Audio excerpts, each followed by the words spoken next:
오늘 25절에 보면요, 오늘 말씀 25절에 보면 하반절에 이런 말씀이 있어요. 이 말을 너희에게 하였거니와, 이 말을 너희에게 하였거니와, 이런 말씀이 있는데, 이건 예수님이 이미 하신 말씀, 예수님이 이전에 이미 말씀을 했다는 거죠. 내가 이미 이 말을 너에게 하였거냐, 내가 이전에 너에게 얘기했다, 이런 말씀입니다. 이게 무슨 말씀이냐면, 예수님께서 14장 2절에요. 내 아버지 집에 거할 곳이 많고 내가 너희를 위하여 처소를 예비하러 간다. 하나님 아버지께로 간다는 그런 말씀을 했지요. 내가 아버지의 집에 처소를 예비하러 내가 간다, 이런 말씀을 했어요. 14장 2절에요. 그랬더니 예수님의 제자 3명이, 베드로는 풀 죽어서 있고 나머지 예수님의 제자 3명이 지난주에 3가지 질문을 했습니다. 3가지 질문. 먼저 도마가 얘기했죠. 우리가 그 길이 무엇인지 모르는데 어떻게 알겠습니까? 그랬더니 예수님이 대답했어요. 내가 곧 길이요 진리요 생명이다. 빌립이 그 다음에는 또 빌립이 턱 나서서 아버지를 보여주십시오. 그러면 제가 믿겠습니다. 이렇게 얘기했더니 예수님이 또 대답했어요. 나를 본 자는 하나님 아버지를 보았거늘 어찌하여 너희가 나에게 아버지를 보여달라 하느냐. 그러면서 16절에요. 오늘 말씀을 이해할 수 있는 중요한 말씀을 한 말씀 하셨습니다. 요한복음 14장 16절, 내가 아버지께로 구하겠으니 그가 또 다른 보혜사를 너에게 주사 영원토록 너희와 함께 있을 것이다, 이렇게 말씀하셨어요. 세 번째 질문자는요, 야고보의 아들 유다였습니다. 세상에서 큰 일을 하시려면 큰 도시에 가서 자신을 드러내놓고 이렇게 해야지, 왜 자꾸 어디로 간다고 그러시고 자꾸 어디로 숨으시려고 그러십니까? 그러지 마시고 예루살렘이라는 큰 도시에 가서 거기서 우리가 큰 일을 합시다, 독립운동을 하자, 이런 의미였겠죠. 그런 의미로 또 질문합니다. 이 질문에 대해서도 예수님이 대답하셨습니다. 사람이 나를 사랑하면, 사람이 예수님을 사랑하면 내 말을 지킬 것이고 내 아버지 성부 하나님께서 그를 사랑하실 것이다. 왜냐하면 내가 하는 말은 내 말이 아니라 아버지의 말이기 때문이다 라고 대답하셨습니다. 25절에서요, 이 말을 너에게 하였다는 것은 이것을 말하는 거죠. 그러면서 26절에 보시면요, 26절에 보시면 나는 아버지 하나님께로 가고 나 대신 보혜사 성령을 보내주실 것인데 그가 오시면 너희에게 모든 것을 가르치고, 그 성령께서 너희에게 모든 것을 가르치고, 그리고 너희가 너희에게 말한 모든 것을 생각나게 할 것이다. 너희가 지금은 모르지, 그런데 성령님이 오시면, 보혜사 성령이 오시면 너희에게 성령이 가르쳐 주실 것이고, 너희가 지금까지 나에게 배운 거, 예수님께 배운 거, 예수님 했던 그런 모든 행동과 말씀의 그런 의미를 깨달아 알게 될 것이다. 그것이 생각나게 할 것이다, 이렇게 말씀하셨어요. 그러면서 27절에 보시면 성령께서 우리에게 오셔서 하실 사역을 소개하고 있습니다. 우리 27절 같이 한번 읽겠습니다. 시작. 평안을 너희에게 끼치노니 곧 나의 평안을 너희에게 주노라.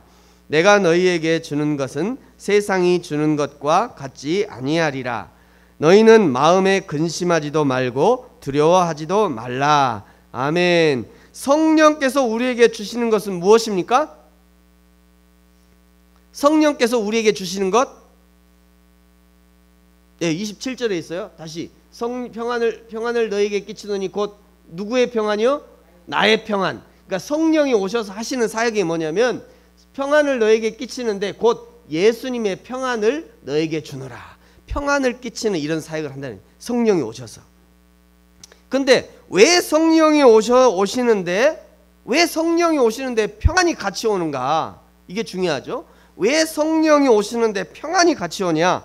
26절에 말씀하신 것처럼요, 그동안 베일에 가려있던 것, 그동안 그냥 구름과 같고 안개와 같이 가려져 있던 것을 예수님께서 하나씩 알려주시는 거예요. 깨닫게 해주시는 겁니다. 깨닫게 해주시니까 평안할 수 있는 것이에요.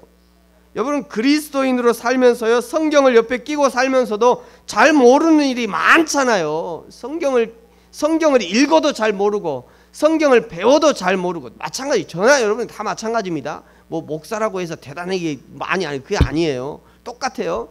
성경을 읽어도 잘 모르겠고 가르침을 받아도 잘 모르겠고 잘 모르는 것들이 너무너무 많아요. 교회 생활을 해도 교회 생활을 수십 년 해도 잘 모르는 것이 너무 많습니다. 그러나 성령이 오시면 말이죠. 성령이 오셔서 그 성령께서 우리에게 알려주신대요. 우리에게 창조가 무엇인지, 타락이 무엇인지, 죄가 무엇인지, 속죄가 무엇인지, 예수님이 하신 일이 도대체 무엇인지, 그 의미가 무엇인지, 성경을 왜 기록했으며 이 성경이 말씀하시는 것이 무엇인지 알게 된다는 것이에요. 그것을 알게 되니까 평안할 수 있는 겁니다. 아니까 평안한 거예요. 아니까. 또 말이죠. 고통이 무엇인지, 고통의 의미가 무엇인지, 나에게 지금 고통의 시간을 겪게 하시는 이 하나님의 뜻을 알게 되니까 비록 고통 중에라도 평안할 수 있는 것입니다. 그러므로 예수 믿는 사람들은요, 성령을 사모해야 되는 거예요. 사모할 뿐 아니라 성령의 충만함을 받을 수 있도록 사모해야 됩니다. 내가 예수 그리스도를 주로 시인할 때 그때 성령이 내 안에 들어오시지만 그러나 아직 충만한 것은 아니에요. 성령 하나님은요, 철저하게 우리가 내어준 만큼 우리를 지배합니다. 우리가 내어준 만큼 우리를 지배하는 거예요. 내 마음과 생각과 내 삶에 내가 조금만 내어주면요, 조금밖에 영향을 못 미쳐요. 내가 내 삶에 조금만 내어주면 조금밖에 영향을 못 미쳐. 그런데 내 삶을 100%를 다 내어드리면요, 내 삶의 100%를 다 지배하시는 거예요. 여러분, 이것이 성령 충만입니다. 하나님이 나를 온전히 지배하는 것, 그것이 성령 충만이에요. 우리가 가끔 성령 충만을 오해하는 것 중에 하나는요, 이런 것들이 있어요. 막 신나게 기도하고 그냥 정신없이 찬양하다가 그냥 비몽사몽간에 기도하다가 막 방언이 터지고 기도하다가 뭔가 막 환상을 보기도 하고, 이것을 성령 충만을 받은 것으로 이렇게 착각하는 경우가 있는데요. 여러분, 그렇지 않습니다. 그렇지 않아요. 성령은 철저하게 이성적이고 인격적이에요. 따라서 해봅니다. 성령은 철저하게 이성적이고 인격적이다.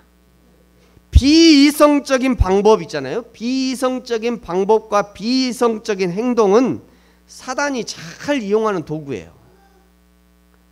제가 영상을 하나 보여줄까 말까 고민했는데요.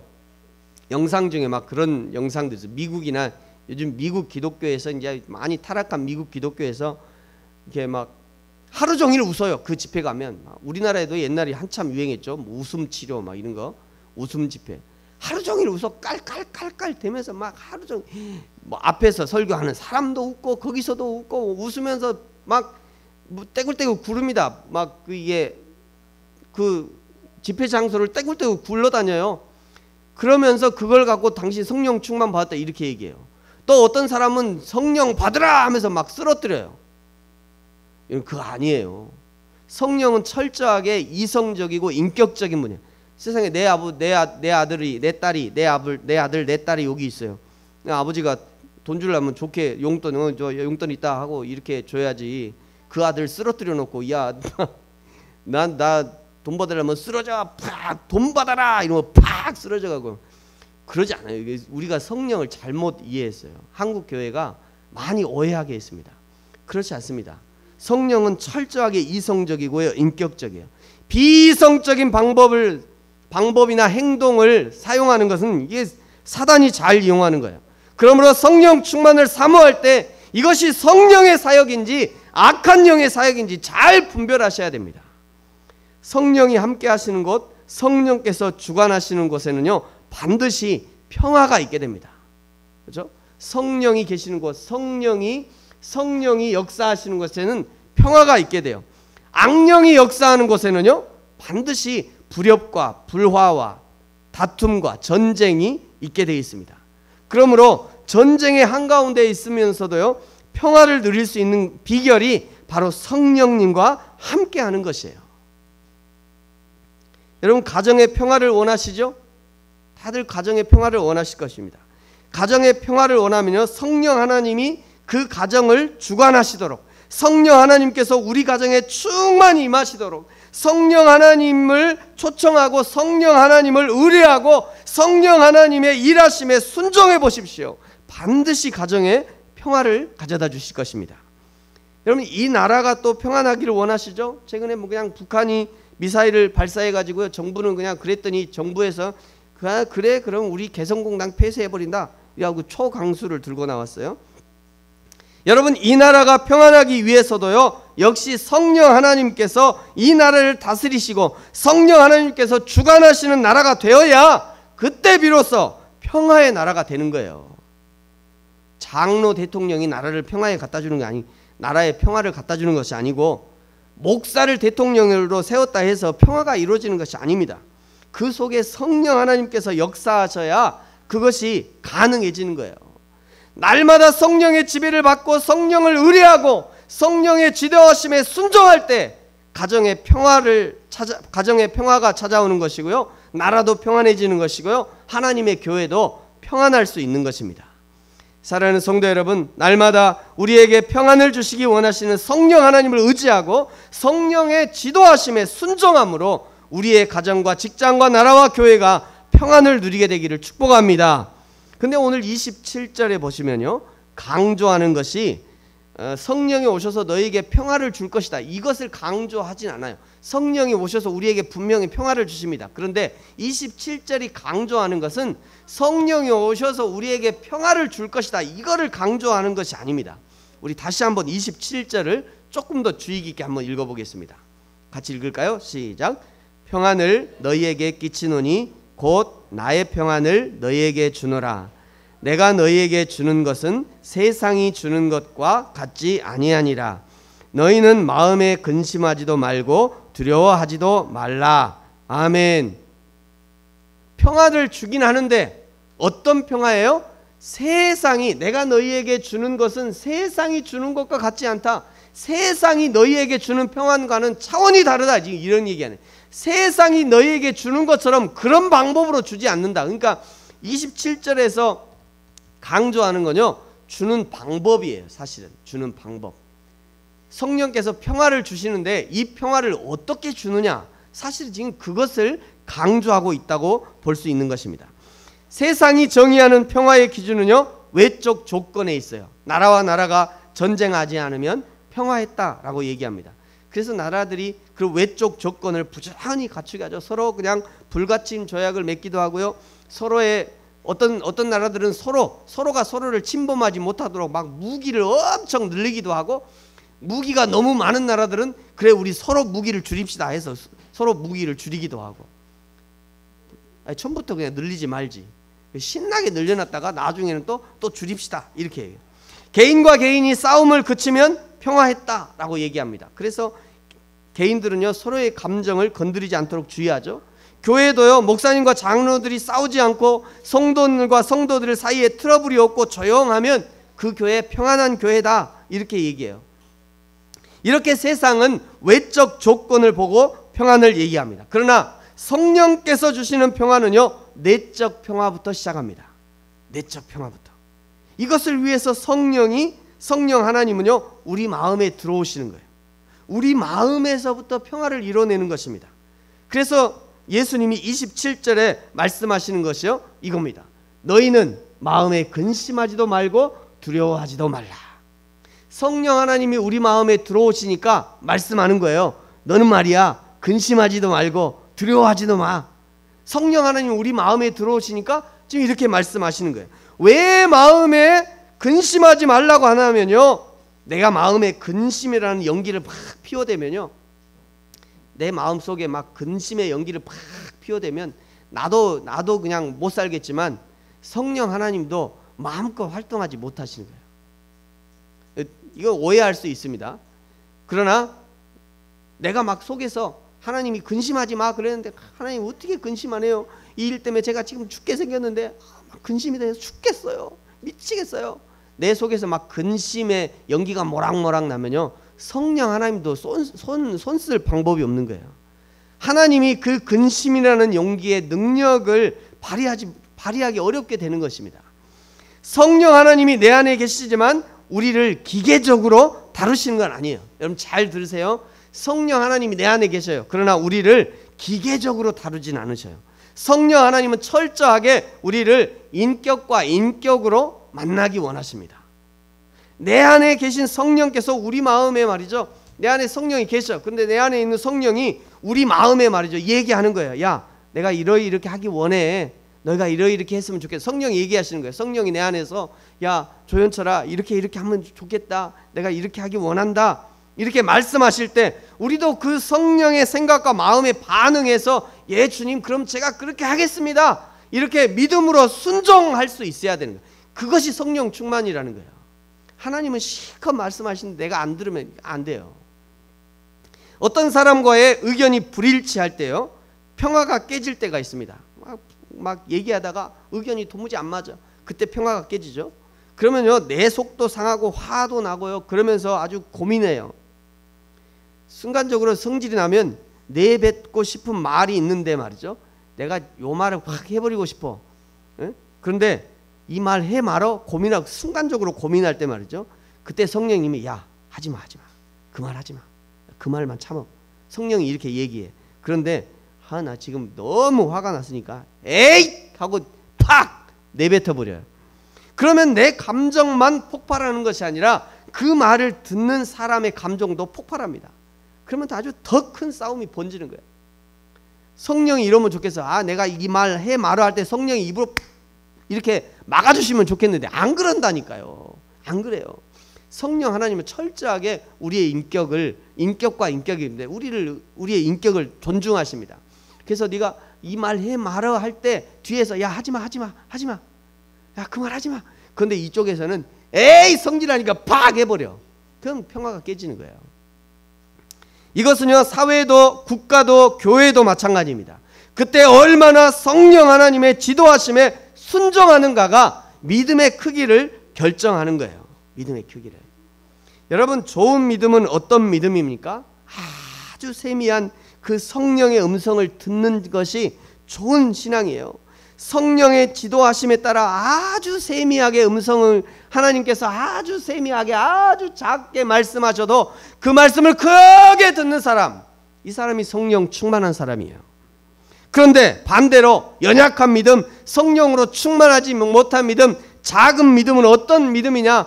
성령 하나님이 아무리 크게 얘기해도 도대체 이 사인을 못 알아듣고 작게 반응하는 거예요. 아무리 성령 하나님이 크게 말씀해도 아주 쬐끔 반응하고 마는 거. 이것이 작은 믿음이고 연약한 믿음이고, 이런 사람들은 대포를 쏘아대도 몰라요. 이것은 교회의 사이즈와도 상관도 없고요, 나라의 크기에도 상관이 없습니다. 개인이 많이 배우고 적게 배우고도 상관이 없습니다. 오직 성령 하나님과 얼마나 인격적인 관계를 깊이 가지고 있는가가 그 믿음의 질과 크기를 결정하는 것입니다. 사랑하는 성도 여러분, 저와 여러분이 날마다 우리 안에 계시고 우리에게 말씀하시고 우리의 삶을 지도하시는 성령 하나님과 인격적인 만남과 교제를 가짐으로 좋은 믿음, 큰 믿음, 튼튼한 믿음의 사람이 되어지기를 예수님의 이름으로 축복합니다. 여기서 이제 성부 하나님과 성자 예수님, 성령 하나님과의 관계에 대해서 잠깐 생각해 보도록 하겠습니다. 우리는 이제 신학적인 용어로 이걸 삼위일체 이렇게 얘기합니다. 세 가지의 위치, 세 가지 자리, 이런 의미죠. 세 위치, 삼위가 있지만 그것이 한 몸이다, 이런 의미예요. 그림으로 표현하면 이렇습니다. 이 삼각형을 하나님이라고 합니다. 그림으로 설명하는 거예요. 삼각형을 하나님이라고 하면요, 삼위 하나님이 있어요. 제일 위에 성부 하나님이 계시고, 성부 하나님, 성자 하나님, 성령 하나님이 계십니다. 성부 하나님, 성자 하나님, 성자 예수님, 성령 하나님, 성부 하나님, 성자 예수님, 성령 하나님이 계셔요. 그런데 성부는 성자가 아닙니다. 성부 하나님, 하늘에 계신 우리 아버지, 그 아버지는 아들이 아니란 얘기예요. 아들 예수님이 아니란 얘기예요. 성부는 성자가 아니에요. 또 성부는 성령도 아닙니다. 성자도 성령이 아니에요. 그러니까 성부, 성자, 성령은 따로 계셔요. 따로 계시는데, 그런데 이 성부도 하나님이시고 성자도 하나님이시고 성령도 하나님이셔요. 그래서 이 세 분이 한 분이시라는 얘기예요. 복잡하죠? 한 번만 더 설명하겠습니다. 하나님이 계셔요. 성부 하나님, 성부 하나님이 계시고, 그 다음에 성자 예수님이 계시고, 또 성령 하나님이 계셔요. 그런데 성부는 성자가 아닙니다. 성부 하나님은 성자 예수님이 아니란 얘기예요. 또 성부는 성령이 아니에요. 성자도 성령이 아닙니다. 그런데 성부는 하나님이셔요. 성부도 하나님이시고, 성자도 하나님이시고, 성령도 하나님이시다. 이걸 이렇게 정리하면 될 것 같아요. 같이 한번 읽어볼까요? 시작. 성부와 성자와 성령은 하나님이시다. 그러니까 우리가 하나님 부르면 동시에 성부와 성자와 성령을 부르는 거예요. 하나님 도와주십시오. 그러면 성부와 성자와 성령 하나님이 이 우리의 기도를 들으시고 세 분이 함께 도와주시는 거예요. 창조의 과정에서 말이죠. 창조의 과정에서 성부는 뭐 하셨냐? 성부는 창조를 계획하셨고요. 성자는 창조를 실행하셨고, 성령은 이 창조에 섭리하셨습니다. 그러니까 세 분이 다 하신 거예요. 창조는 성부가 계획하시고, 성자가 실행하셨고, 성령은 섭리하셔서 이 창조가 이루어질 수 있도록. 구원의 과정에서도 마찬가지입니다.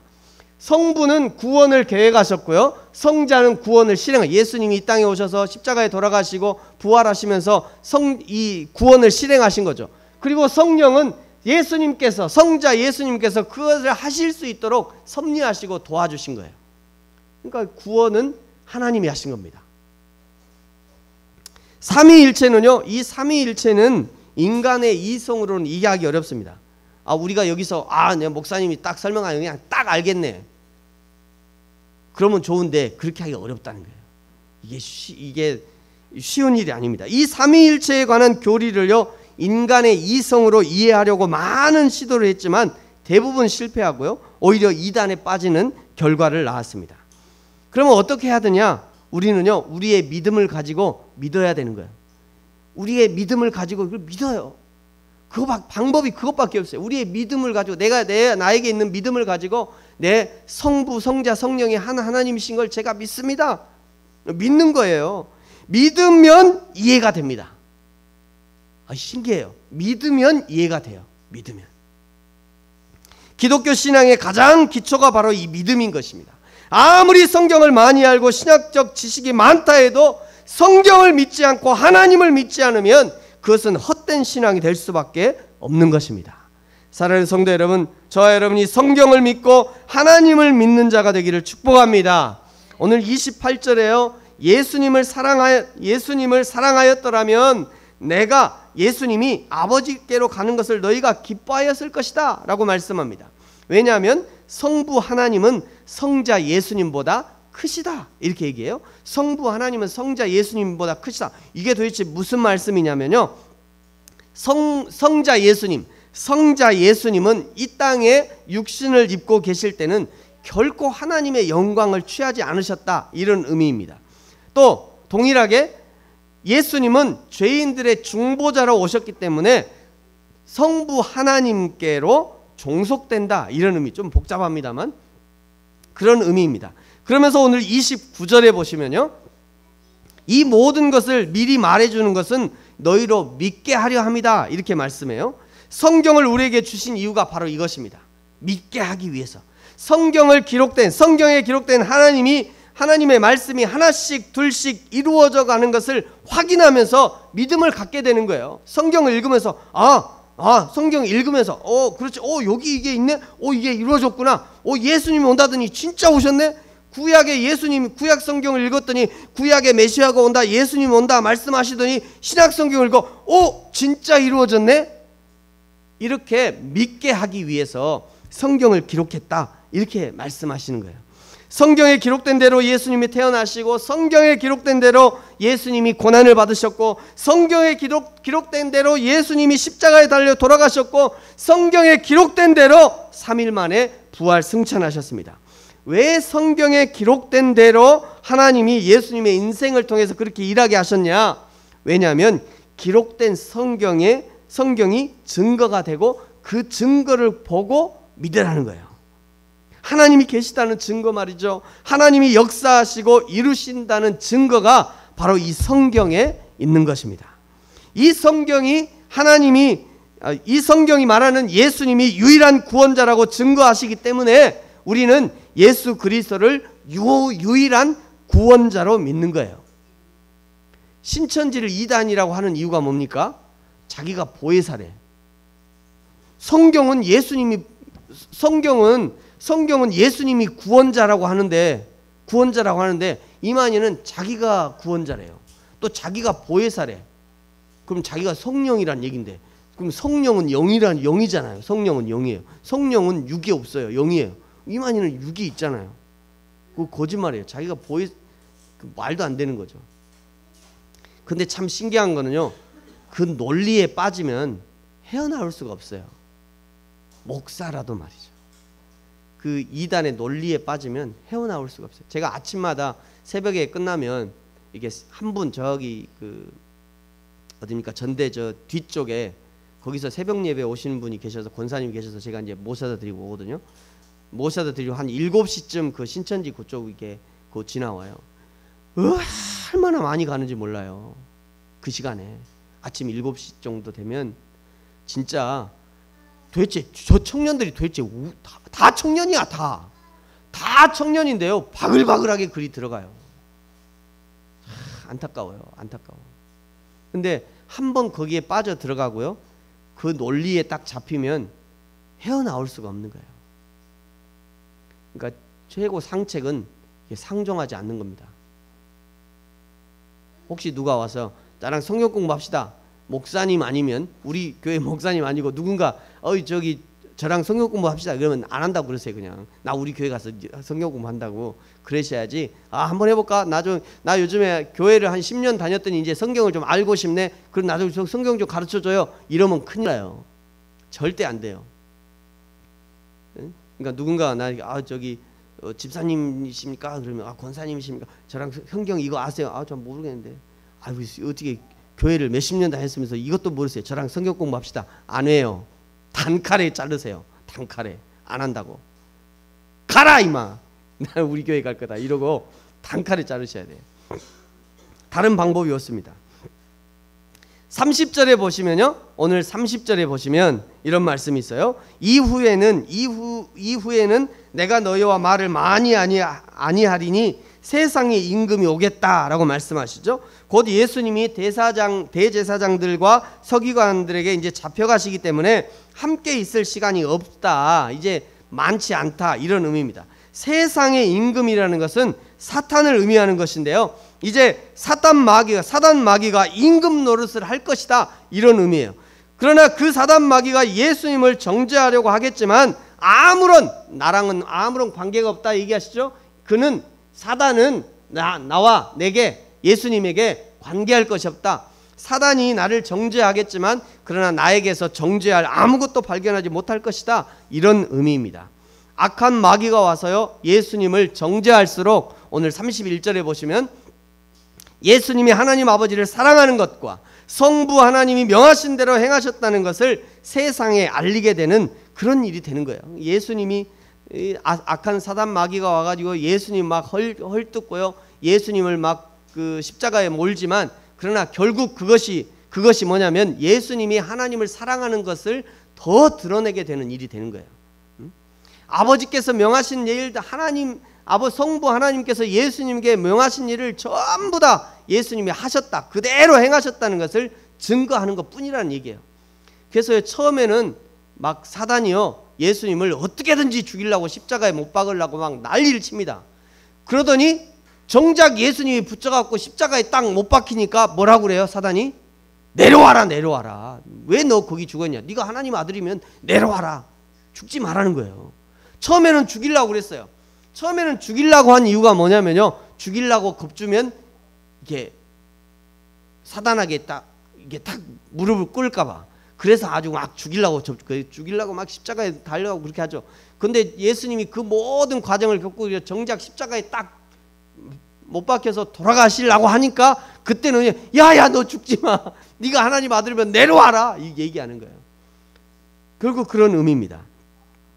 예수님이 하나님 아버지께서 계획하신 성부 아버지께서 계획하신 그 모든 구원의 과정을 다 이루시자 결국은 드러난 것은 뭐냐면 아버지께서 명하신 대로 내가 다 행한 것, 성부와 아버지께 성부 하나님께서 성자 예수님께서 명하신 모든 것을 다 행한 것을 드러내는 일밖에 안 되는 거예요. 그래서 예수님이 마지막에 다 이루었다라고 돌아가시는 것입니다. 말씀 마치겠습니다. 사랑하는 성도 여러분, 하나님께서 성령 하나님께서 주시는 평안은 세상 그 누구도 그 무엇으로도 바꿀 수 없는 평안입니다. 그러나 아무리 성령께서 우리에게 평안을 주시고자 해도 우리가 그 평안을 기쁨과 감사로 받지 못한다면 우리는 성령 하나님이 주시는 평안을 누릴 수 없을 것입니다. 성령 하나님은 인격이시기 때문에 우리가 어떻게 반응하고 어떻게 마음을 열고 어떻게 받아들이냐에 따라서 역사가 일어나기도 하고 일어나지 않기도 하는 것입니다. 날마다 내 안에서 역사하시는 성령 하나님의 인도하심을 따라 믿음으로 순종함으로 먼저 내 마음의 평화를 이루고 우리 가정의 평안을 이루고 그리고 나라와 민족 우리의 하나님의 교회가 평안함 가운데 든든히 서나가게 되기를 예수님의 이름으로 축복합니다. 기도하겠습니다.